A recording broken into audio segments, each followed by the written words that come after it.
Okay, let's recap what you've told us so far, Alan. For the past 13 years, you've been trapped in a nightmare dimension called the Dark Place. Yeah. It's like New York, but it's not New York. And can be reached from the bottom of Cauldron Lake, but it's not really under the lake. And after all this time, you've managed to get out. Yeah. But so has your evil doppelganger. Mr. Scratch? Or is it the Dark Presence? Both. It's interchangeable. He's Scratch when he looks like me, but he can change into this other form. And Scratch, the Dark Presence, wants to rewrite the world in his own image.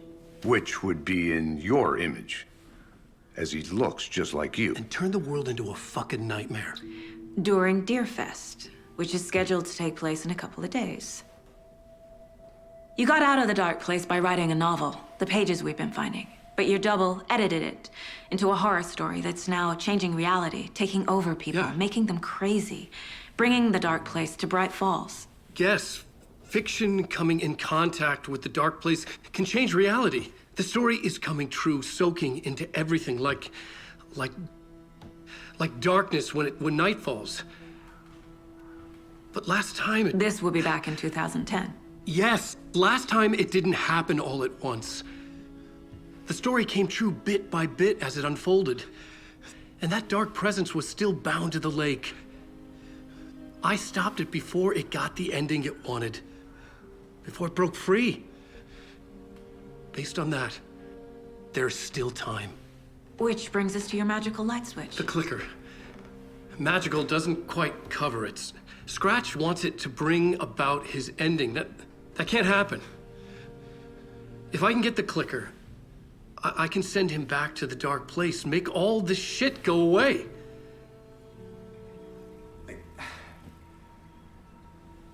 Look, I know it's batshit crazy. My memory is full of holes, and I'm not sure how much I can trust. It's like a half-forgotten dream.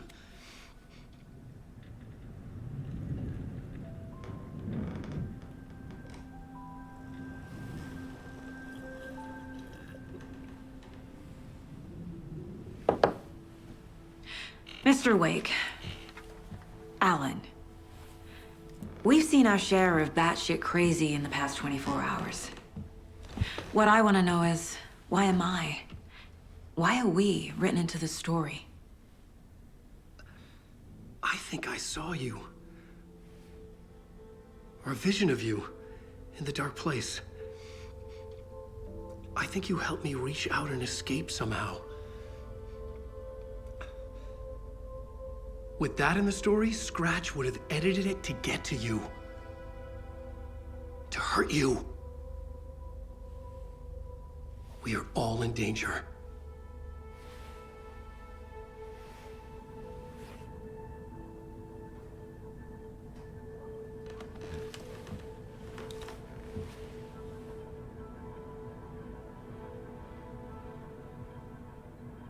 It's insane.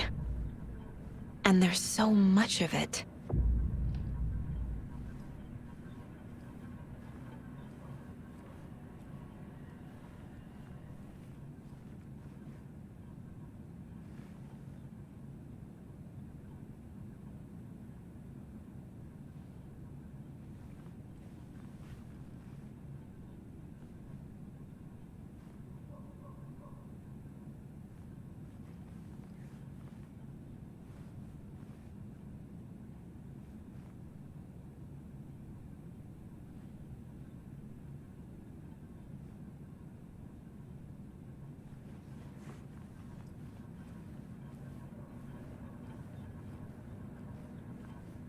Have you ever heard of the Cult of the Tree?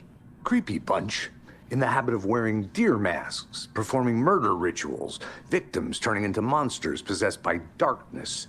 Possibly inspired by a horror story written by a certain author. Ring any bells? The cult. Yes. Yes. They have the clicker. If the cult has the clicker, does that make them Scratch's followers?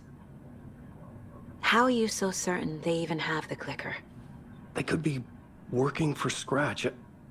I don't remember. It's all confused. Alan, if I'm gonna act on this information, you need to be honest with me. Yeah, of course. Is he confused?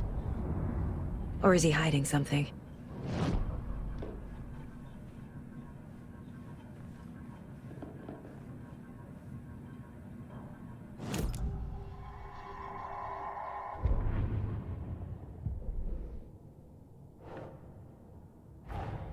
Wake just gave us a lot of information. But this clicker seems like a good place to start. If we find that, then we find the cult.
Wake said the cult has the clicker.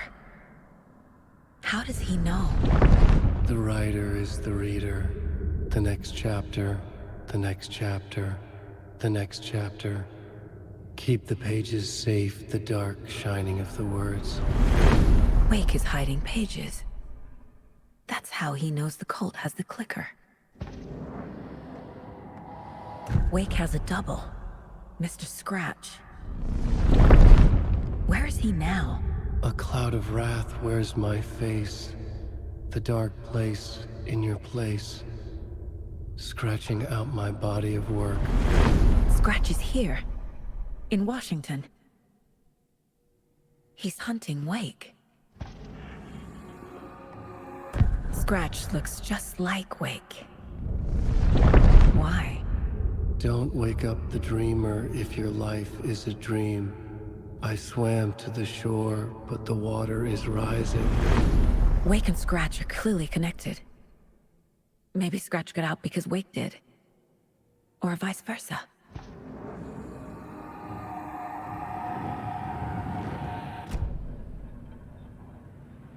Okay, Mr. Wake. I know you have more pages of the manuscript on you. You don't understand how vital these pages are. They're the only way I can know what's coming. You're not the only one trying to solve this. This is our job. Okay. Here. Now, this is all I have. Be careful with them.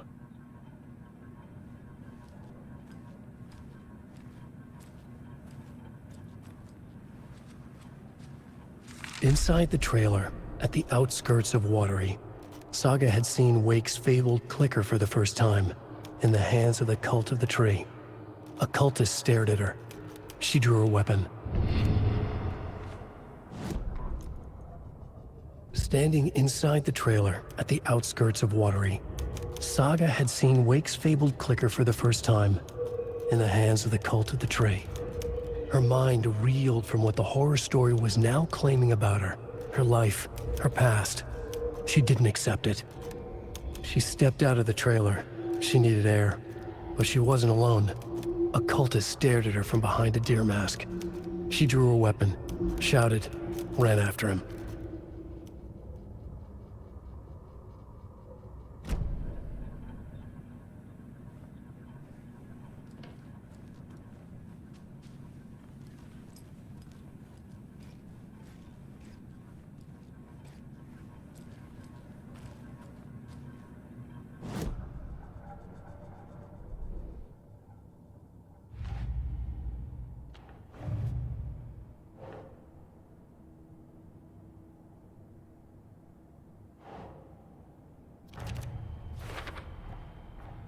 The cult of the tree has the clicker Wake told me about. They're a part of all this.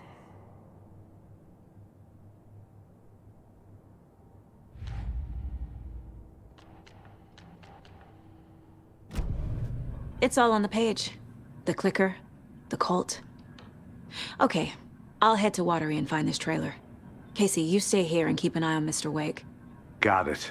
No, you need me there. No dice, pal. This is an FBI investigation, and I don't see a badge on that flannel.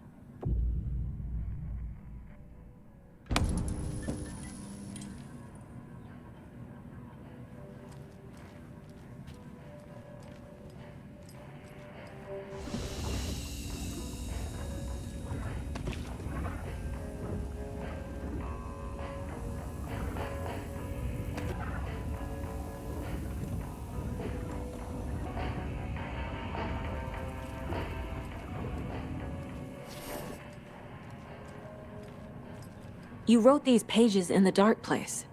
So why are we finding them here? I think I wrote them.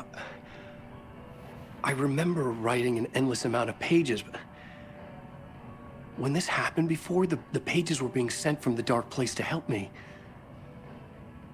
Maybe the same thing is happening here. That's all for now, Mr. Wake. Thank you for your cooperation.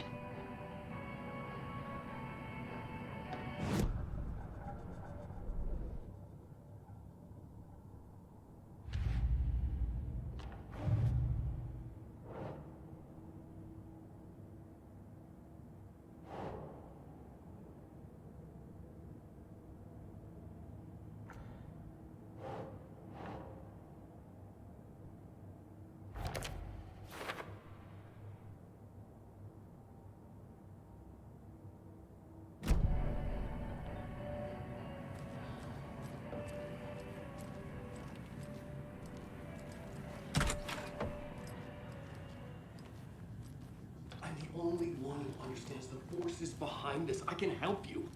No, that's not how this works. You're a civilian, and we don't do ride-alongs.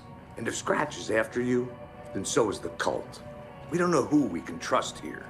Damn it, you are making a mistake. I'll be sure to add that to the list.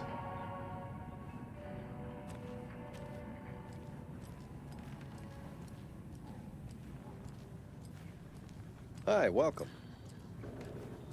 Okay, past favorite Deerfest floats. Go. The yarn puppet monstrosity. Stuffed moose and squirrels one. No, thank you. Those beady dead marble eyes still give me nightmares.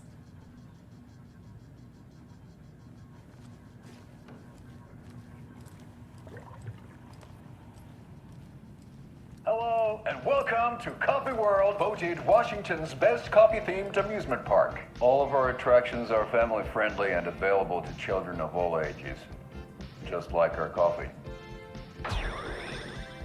So, take a sip of our Oh Dear Diner organic coffee and let the adventure begin!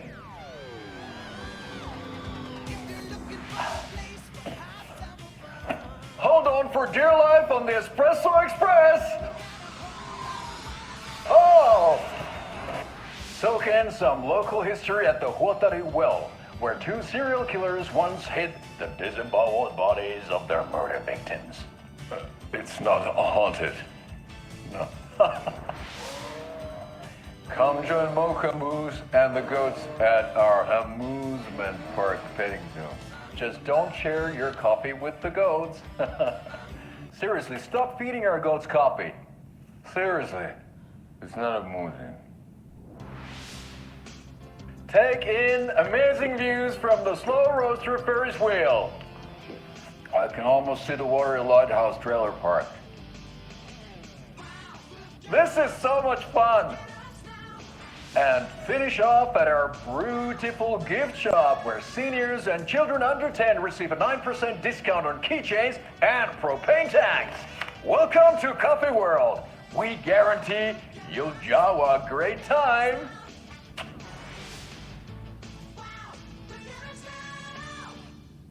This is the third time I've requested something be done about the TV in my room. It keeps going on by itself. It's keeping me awake all night. Yes, sir, I'm terribly sorry for that. We've called a professional electrician. In the meantime, have you tried unplugging the TV for the night? Oh, there's an idea, Einstein. Why don't I just get rid of everything I'm paying for in that room while I'm at it? Sleep on the floor. Go to the toilet in the corner. Yeah, I'm not unplugging it. You're fixing it. Of course, sir.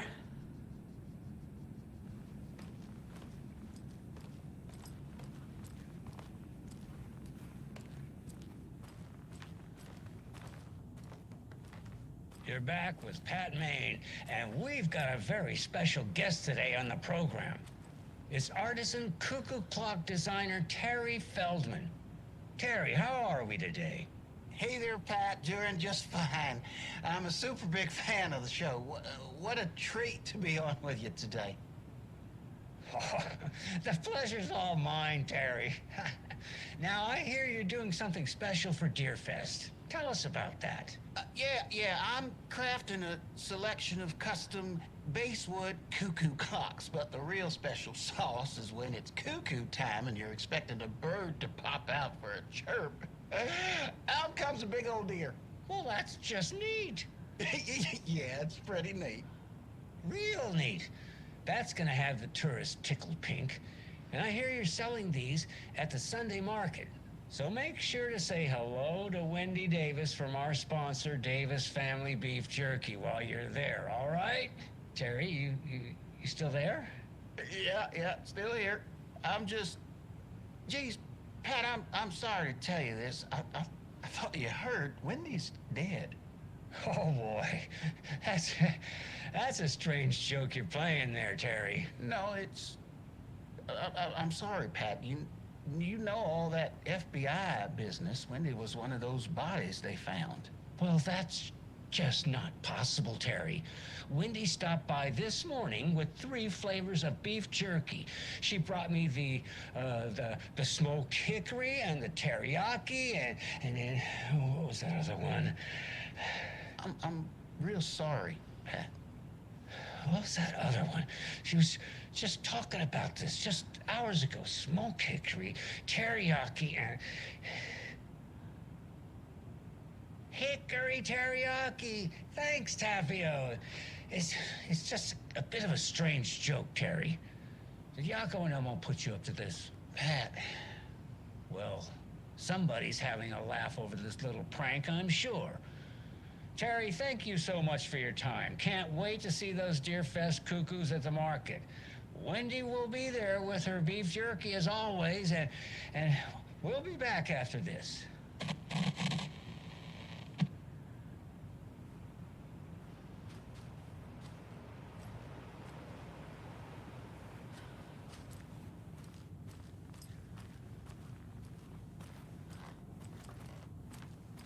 Hello?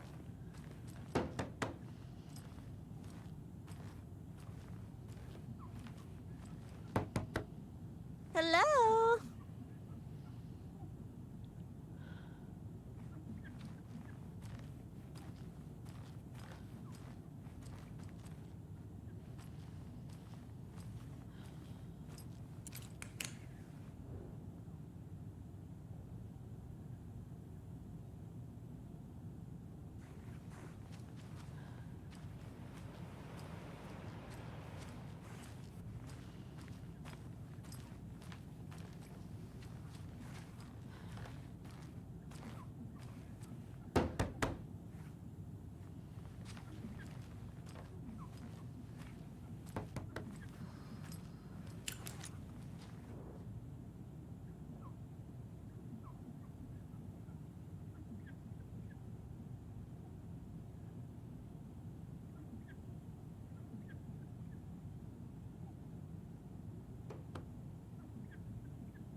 Ed hadn't been the same since his latest show had closed.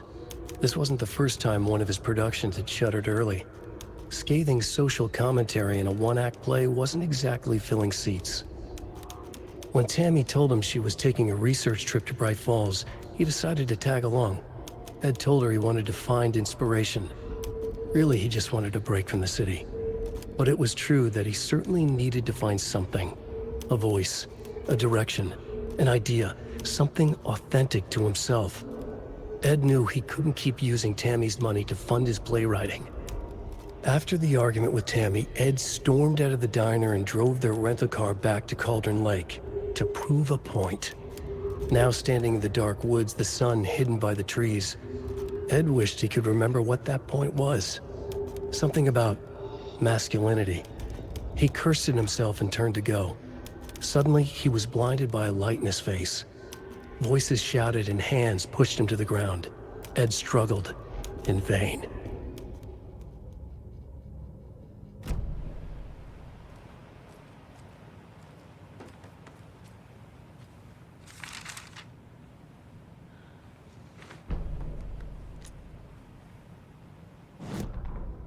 Tammy tapped her pen on her notebook.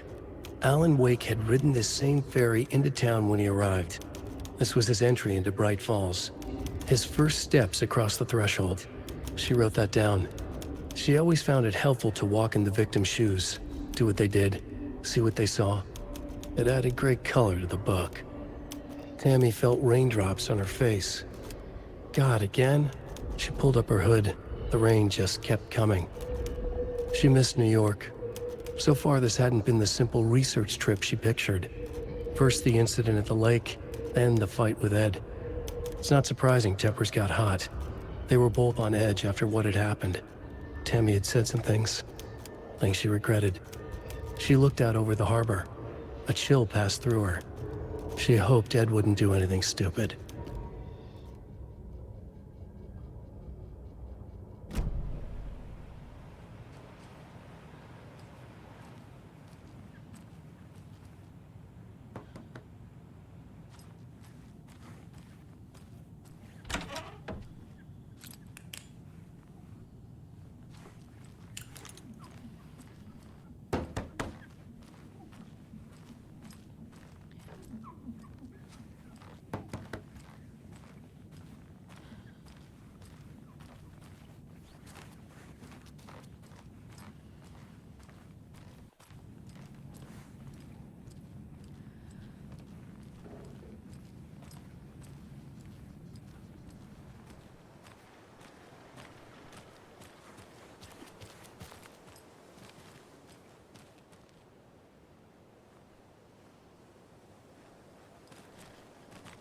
I swear I brought my full kit along.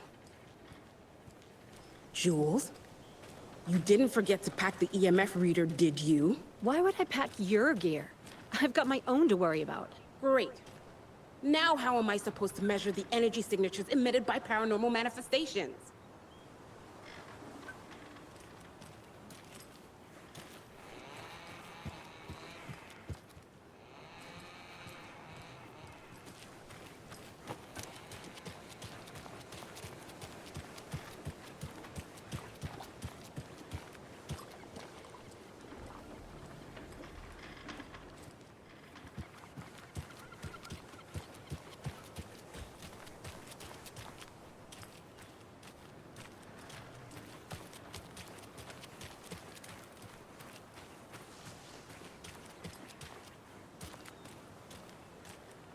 Good afternoon.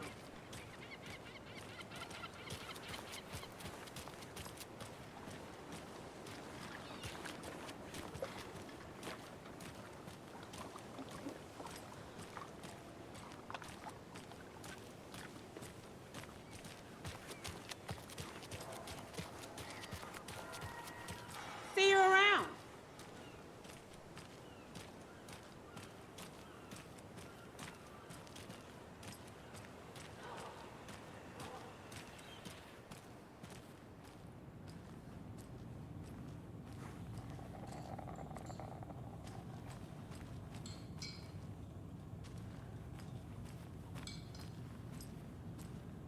So, I'm thinking of pre-gaming at my place before Deerfest. Drinks, snacks, some charades, maybe. Interested? In everything but the charades. What's wrong with charades? It's fun. And deer-themed.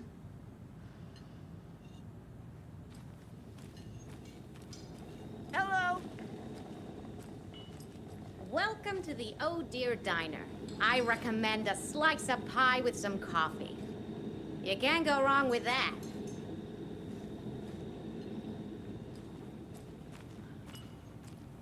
Hey, how you doing?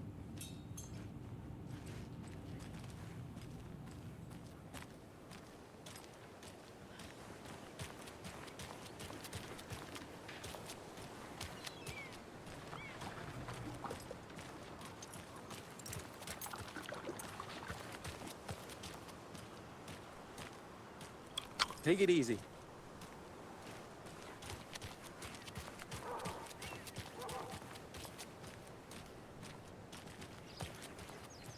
Oh no, oh no, oh no! What will become of my birds now? Where will they go?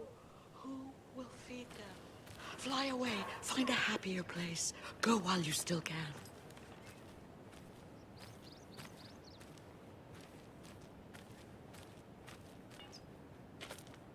And what about... Now, why'd you go and do that? Stomping around like that and scaring the poor little things.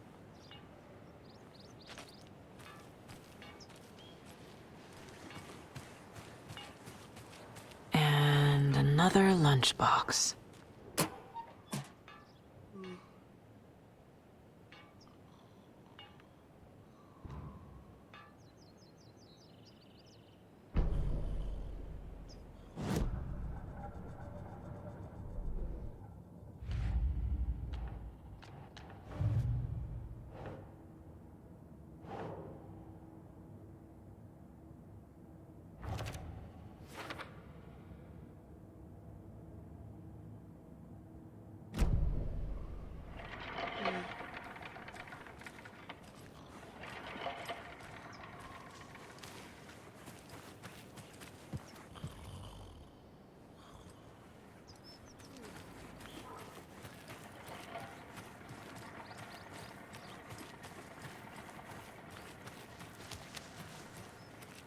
And what about old Margaret?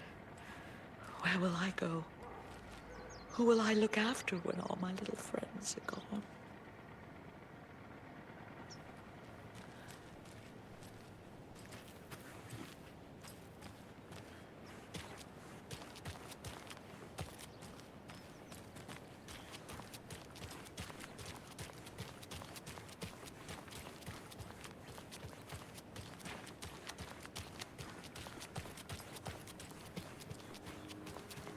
Gotta remember to buy stuff for taco night.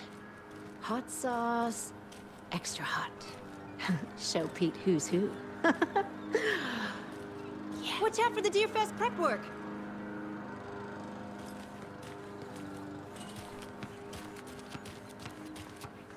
Have a nice day.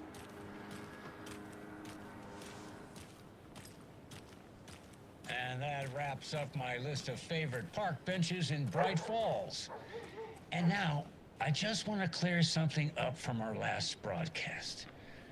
There was some talk, an off-color joke of sorts, about Wendy Davis of Davis Family Beef Jerky being dead, which of course is a bunch of hogwash.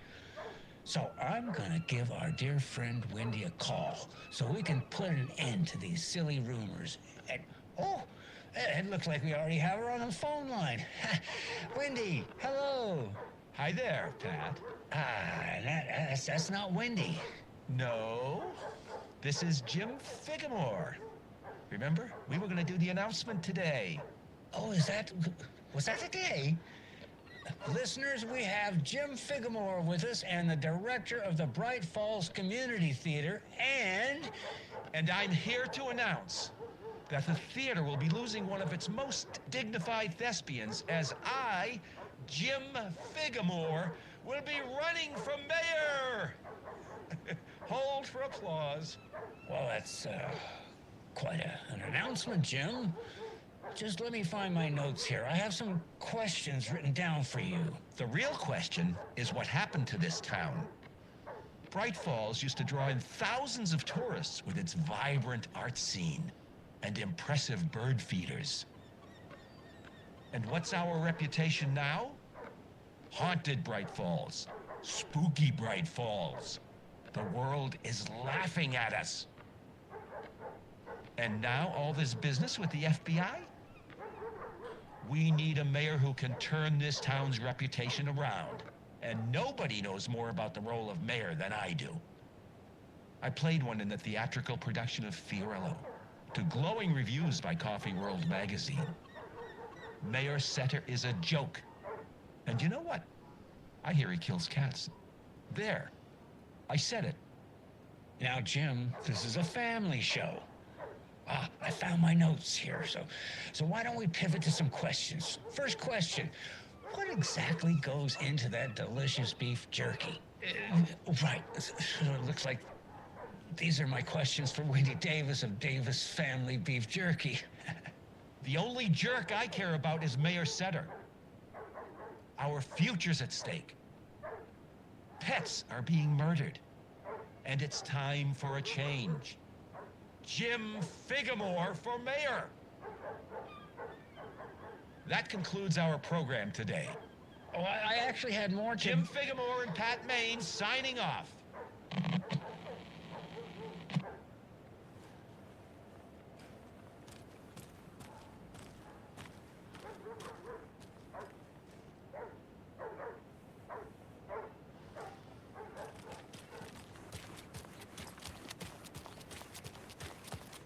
Hey, how's it going?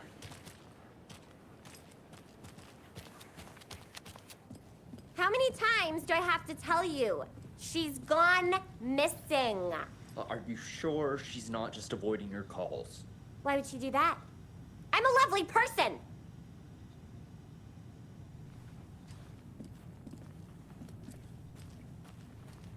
The eye in the sky.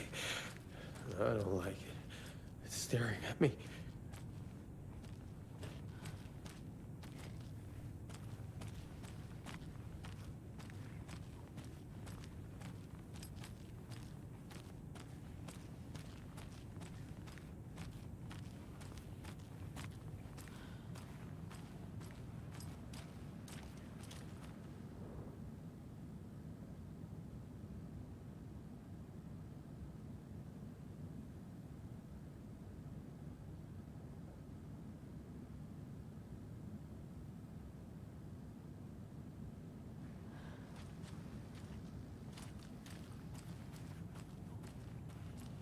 It doesn't budge.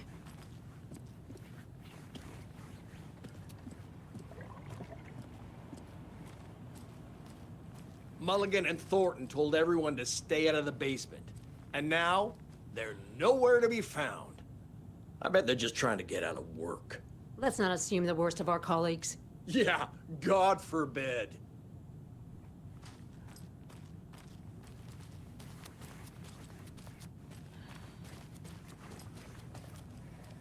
It's not opening.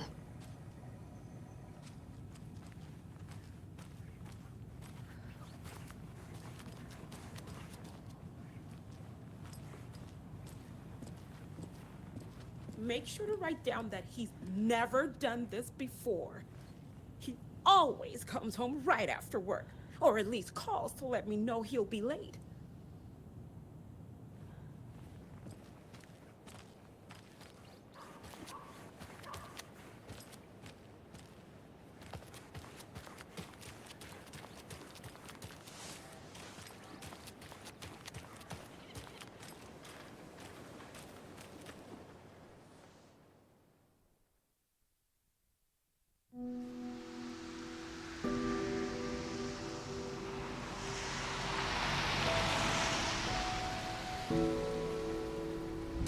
Yeah, Anderson, I didn't want to say this in front of Wake, but are you sure this is a good idea? Going on your own?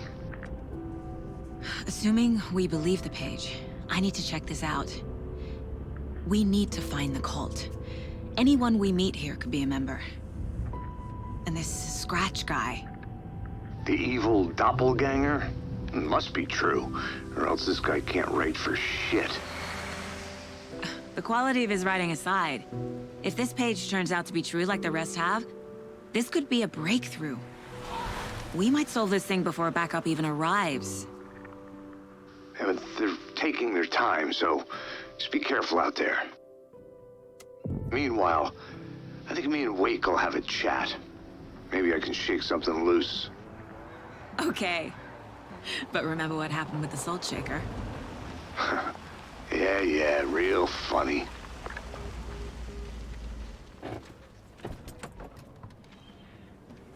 The page placed me in a trailer, somewhere in Watery. I should ask around.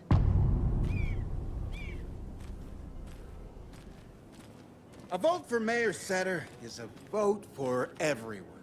For Watery! Mayor Seta will stand up for justice.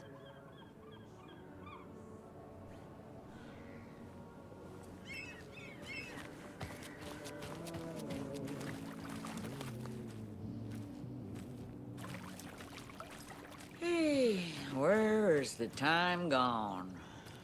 There's just a wretched husk of what used to be me left.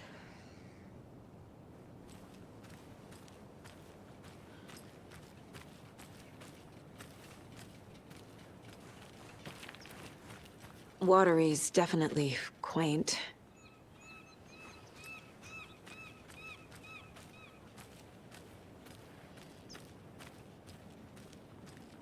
Hello.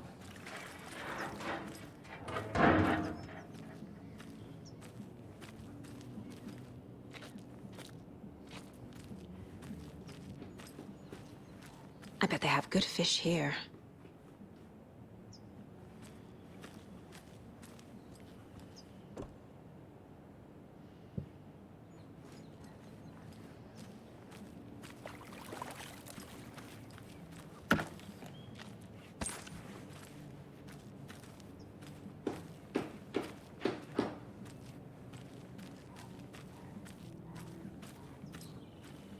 Oh, you rascal. What have you been up to this time around?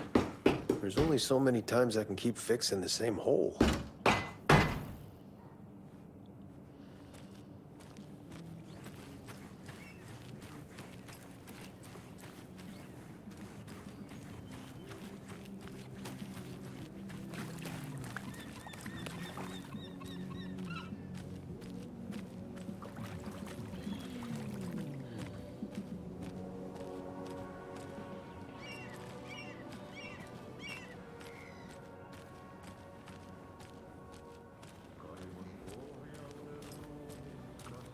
Hello.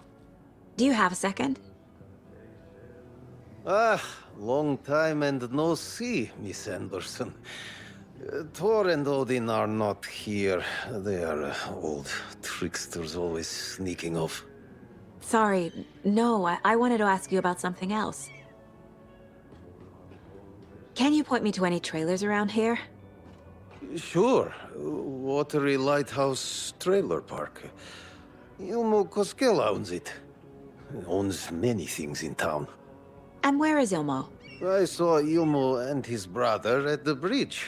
Well, what used to be the bridge. Do you live around here? I live in Bright Falls. You've seen me around. I am Mr. Blum. You call me Vladimir. I work at a nursing home. I take care of your old people. We are on day trip, music, sauna, the good times. I bring them here in the bus.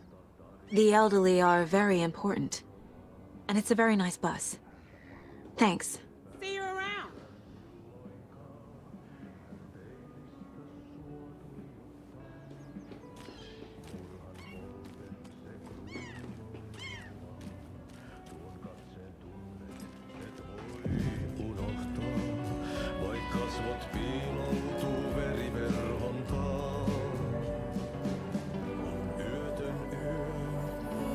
Okay then. Catchy tune.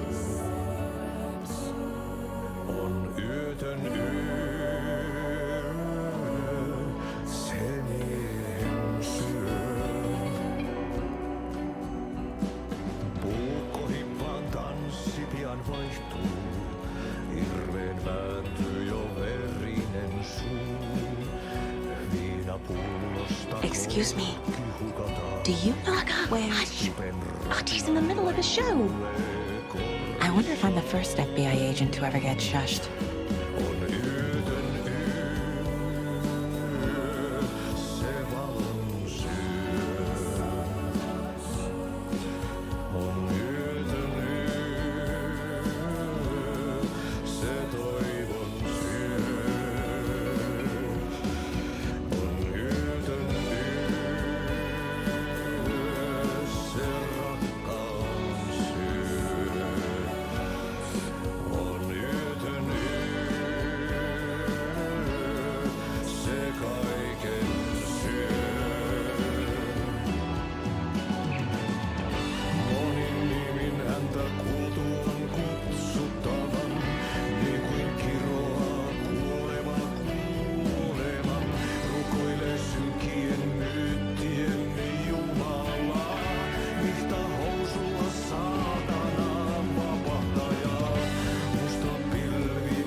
Kaivon pohjalle ruumiskasan. Tästä yöstä ei selviä kukaan. Synkäs huoneessaan kirjoittaen. Onki houreistaan sinut säkeeseen. Hän peilistä sua tuijottaa. Murhan polte se kruunua. Tuon katseen tunnet, et voi unohtaa. Vaik kasvot piiloutuu veriverhon taa. On yötön yö. Se sielun syö. On yötön yö. Se sinut syö. Kuin painajainen hän luoksesi saapuu. Hänet verhot tuon varjojen kaapuun. Monta tarinaa hänestä kerrotaan. Häntä pakoon et pääse sä milloinkaan.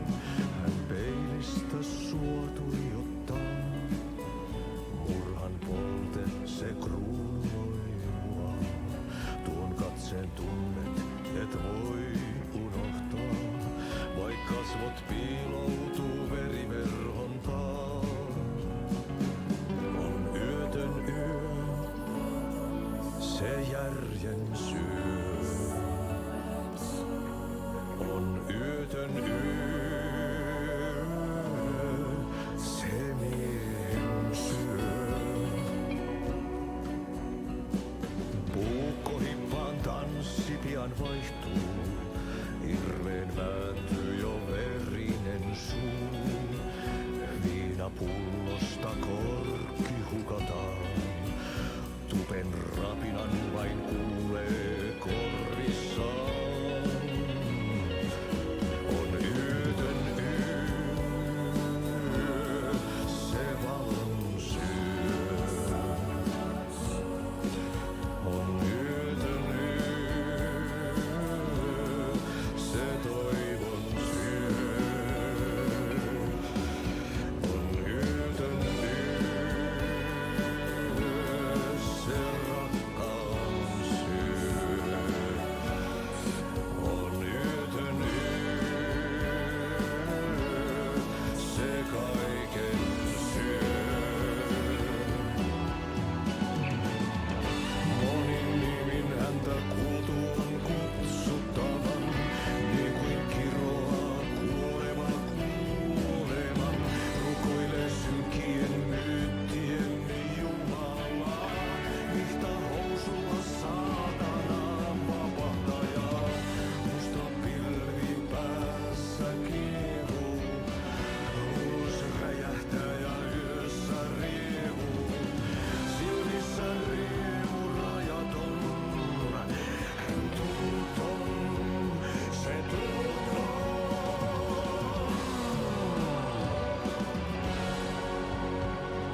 Tästä yöstä ei selviä kukaan.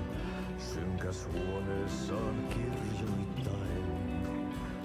Onki houreistaan sinut säkeeseen. Hän peilistä sua tuijottaa. Murhan polte se kruunua. Tuon katseen tunnet, et voi unohtaa. Vaik kasvot piiloutuu veriverhon taa. On yötön yö. Se sielun syö. On yötön yö. Se sinut syö. Kuin painajainen hän luoksesi saapuu. Hänet verhot tuon varjojen kaapuun. Monta tarinaa hänestä kerrotaan.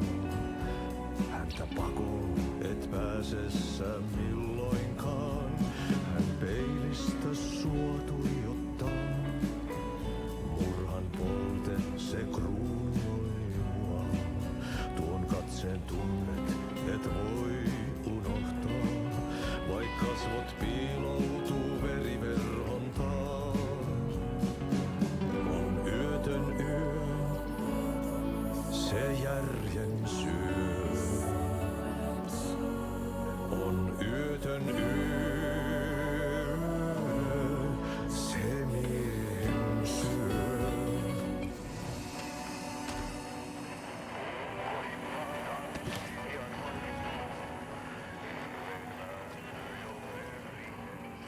Such a shame.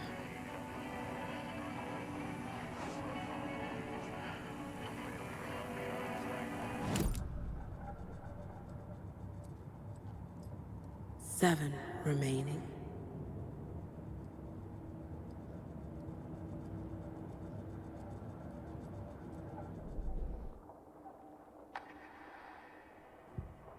Saga had lost count of how many shots she'd fired, but she was sure it must have been more than she had in her magazine.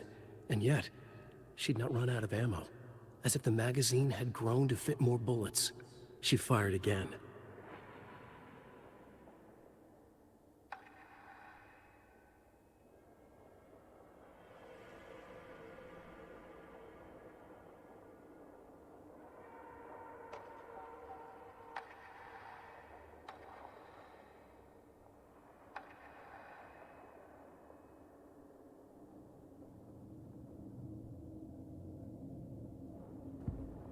The report of the shotgun rang in the air.